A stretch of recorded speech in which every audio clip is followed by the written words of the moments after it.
Hello everyone, চলো আজকে রং দিয়ে এই প্রাকৃতিক দৃশ্যটি আর্ট করা যাক। তো এটার জন্য আমি প্রথমে হলুদ রং করে নিচ্ছি, আর হলুদ রঙের মাঝে আমি একটুখানি সাদা রং করে দিব, আর এই সাদা রঙের উপর দিয়েই আমি লাল রং করে দিব। তাহলে রংটা ভালোভাবে মিক্সড হবে এই জন্য। তো রংটা ভালোভাবে মিক্সড করার পরে এখানে আমি সূর্যের ফ্রেম করে নিয়ে সূর্যটা আর্ট করে নিচ্ছি লাল রং দিয়ে। সূর্যের ভেতরটা আমি লাল রং এবং হলুদ রং দেবো এর মাঝখানটায়।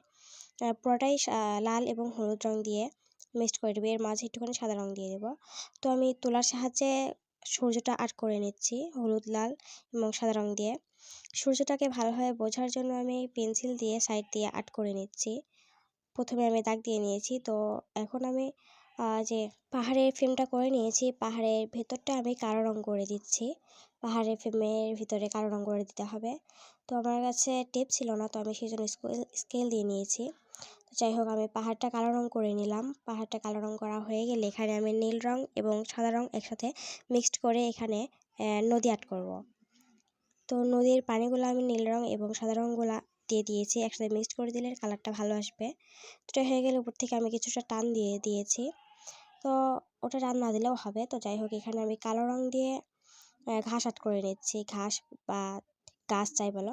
তো এখানে আমি কালো রং দিয়ে ওই নিচের দিক থেকে ঘাসগুলো আর্ট করে নিলাম তুলার সাহায্যে। তো আমি একটিবার ব্রাশের সাহায্যে নিচের দিক থেকে ঘাস আর্ট করছি, যেটুকু জায়গা ফাঁকা ছিল সেটুকু জায়গা দিয়ে আমি ঘাসগুলা আর্ট করে নিলাম একটি ব্রাশের সাহায্যে।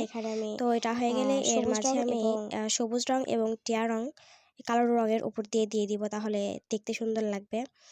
তো আমি প্রথমে সবুজ রং দিয়ে দিলাম, তারপরে সবুজ রঙের উপর দিয়ে টিয়া কালার রং করে দিয়েছি। কালো রঙের পোড়াটা দিয়েই ঘাস যেহেতু সেহেতু পোড়াটাই দিয়ে দিয়েছি। তো যাই হোক, আমার আর্ট করা শেষ। আমি উপরে কিছুটা পাখি দিয়ে দিলাম। তোমাদের কাছে কেমন লেগেছে কমেন্টে জানাও।